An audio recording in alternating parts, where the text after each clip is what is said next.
Jadi yang Bapak Ibu, banyak di antara kita semua ya tentang masalah kurban kemarin. Ceritanya ini kurban sudah berlalu ya, tapi karena saya tidak membahasnya tentang kurban saat itu kemarin itu begitu ya. Jadi bukan persoalan kita tahu atau nggak tahunya, tapi kita itu mau mengamalkan apa enggak itu loh, seperti itu. Jadi karena kalau memang kita nggak tahu bisa dimaklumi, tapi tidak tahu itu bukan berarti sebagai alasan untuk suatu penyampaian. Ketika ada orang yang menyampaikan bahwa daging kurban itu tidak boleh, daging kurban itu tidak boleh dijual ya, daging kurban tidak boleh dijual. Itu ketika orang mengatakan tidak tahu, lalu apa gitu loh. Jangan sampai mengatakan hanya karena tidak tahu ya. Kalau tidak tahu, mau nggak mencari ilmunya, mengamalkan, begitu kan. Nah, kalau tidak tahu kemudian apa karena tidak tahu terus tidak ingin mencari tahu dan nggak mau tahu, begitu? Bukan. Persoalannya adalah ketika orang itu tidak tahu, mau mencari ilmunya apa enggak, mau mencari tahu apa enggak, begitu. Nah, ya kan. Nah, ketika ada saudara atau keluarga kita, anggota keluarga kita yang mau tidak tertarik, bukan tidak tertarik, tapi karena tidak tidak kalau dalam istilah kedokteran itu kan resisten, tapi itu bukan resisten, tapi karena memang dianya sendiri tidak masuk. Ada yang kalau dikasih daging sapi, daging kambing, bukan cuma daging kurban ya, tapi dia memang tidak masuk, tidak mau gitu loh makan daging. Nah, maunya itu makan sayuran. Kalau misalnya yang ada nyawa itu kan, seperti daging-daging itu ikan ya kan, nah seperti itu dia nggak mau. Ada yang seperti itu. Kalau telur kan nggak ada nyawanya, dia mau makan seperti itu gitu. Nah, ada yang seperti itu, ada, nggak tahu kenapa. Nah, jadi kita itu kan bisa mengakali gitu loh. Kalau misalnya ada yang tidak mau makan, ya sudah, kita masak sendiri untuk saudara terdekat kita. Misalnya kalau bapaknya nggak suka, anaknya suka gitu ya, atau ibunya atau orang tua dan siapa gitu di rumah itu. Intinya daging kurban itu jangan dijual, tapi dimanfaatkan, diberikan kepada anggota keluarganya. Ingat, kalau misalnya anak itu tidak, kita sebagai orang tua ya, kalau ada anak itu tidak suka daging, dan diajari terus bagaimana caranya supaya anak itu bisa makan daging. Ingat loh, itu protein ya, yang dari hewan itu ya salah satunya daging kurban. Kalau tidak makan protein minimal 1 tahun sekali, coba anak itu diajarkan supaya anak itu bisa makan daging. Jangan sampai nanti kelak dewasa tidak akan mau makan daging, padahal dia kan mau ya. Kalau memang 100% tidak mau, 100% tidak mau, entah itu ikan apa, kalau ada ikan teri itu nggak mau makan karena ikan teri itu ya.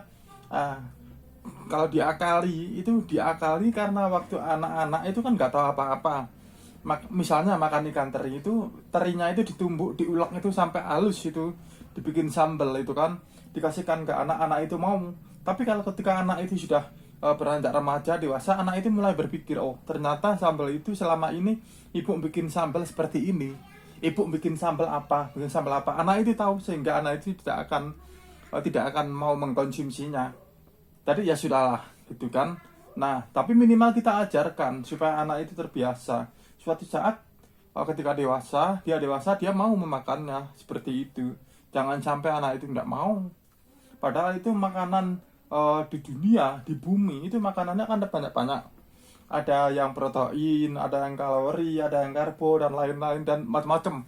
Ya, seperti itu. Jangan sampai anak itu tidak mau makan, apalagi makan daging kurban. Kalau memang dia ya sudah tidak mau, ya tidak apa-apa.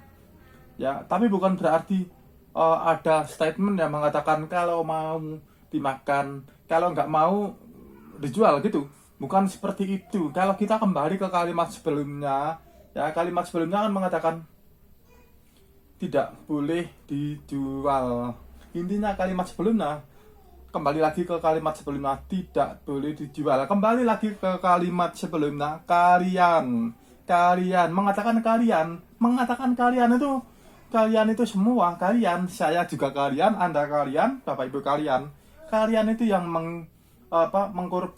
berkorban dan yang memakan daging kurban, itu kalian gitu loh.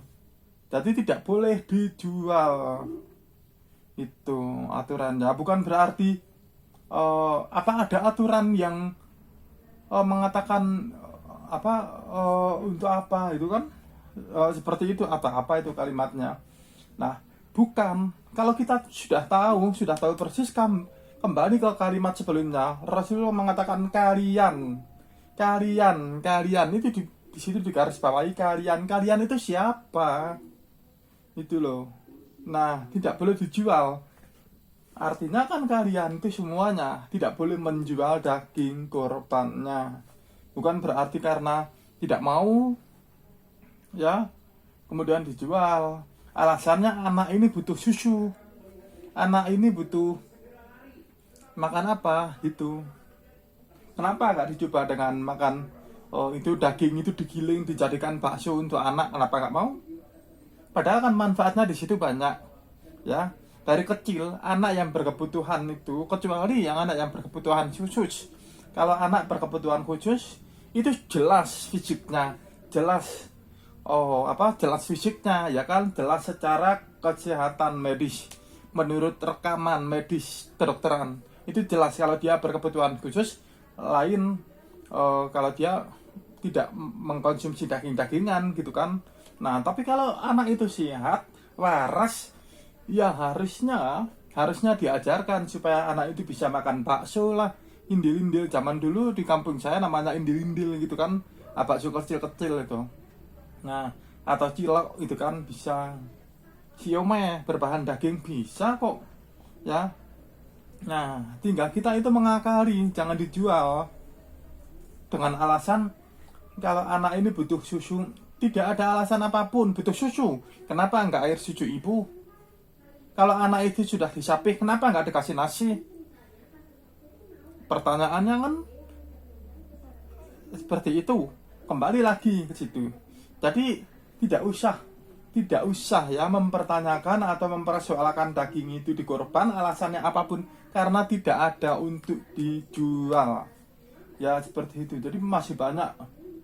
Kalau di luar sana masih banyak. Kemarin saya sempat di dunia maya, ya istilahnya Bu, anak-anak zaman sekarang namanya dunia tipu-tipu.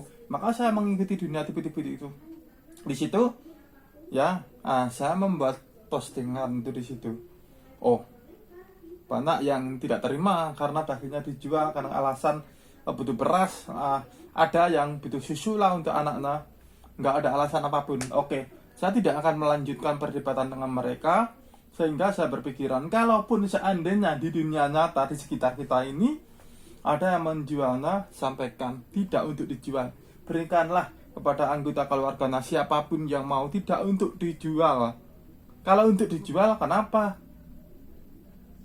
tidak dimasak sekalian? Padahal itu untuk orang yang membutuhkan, gitu loh. Jangan sampai nanti ada anggota keluarganya yang punya penyakit hati. Ya, kita itu mikir secara keseluruhan, berpikir secara keseluruhan. Jangan sampai kalau kita itu menjual daging, sementara ada anggota keluarganya yang sakit hati gara-gara dagingnya dikurbankan. Itu kok dagingnya itu dijual, daging kurban itu dijual. Aku kesel. Ya seperti itu, jangan sampai itu loh. Ya, jangan sampai ya, jangan sampai. Tadi minimal ya istilahnya, mohon maaf saya pikirannya agak belepotan ya dari awal tadi sampai sekarang ini, kalimat-kalimat yang saya ucapkan itu agak belepotan, mohon maaf ya. Sekali lagi, kalau ada intinya kalau ada yang mau menjual daging kurban itu, lebih baik ditahan, dibuat di rumah, jangan dijual, dibuat di rumah. Kalau kita nggak mau, anak kita pasti mau. Kalau kita nggak mau, bapak kita pasti mau. Kalau kita nggak mau, suami kita pasti mau. Nggak ada yang nggak mau. Ayo. Kalau memang tidak mau, sekeluarga nggak mau, kenapa diterima? Lebih baik nggak usah diterima. Ya udah. Kalau memang niatnya nggak mau, udah diberikan ke yang lain aja. Gitu.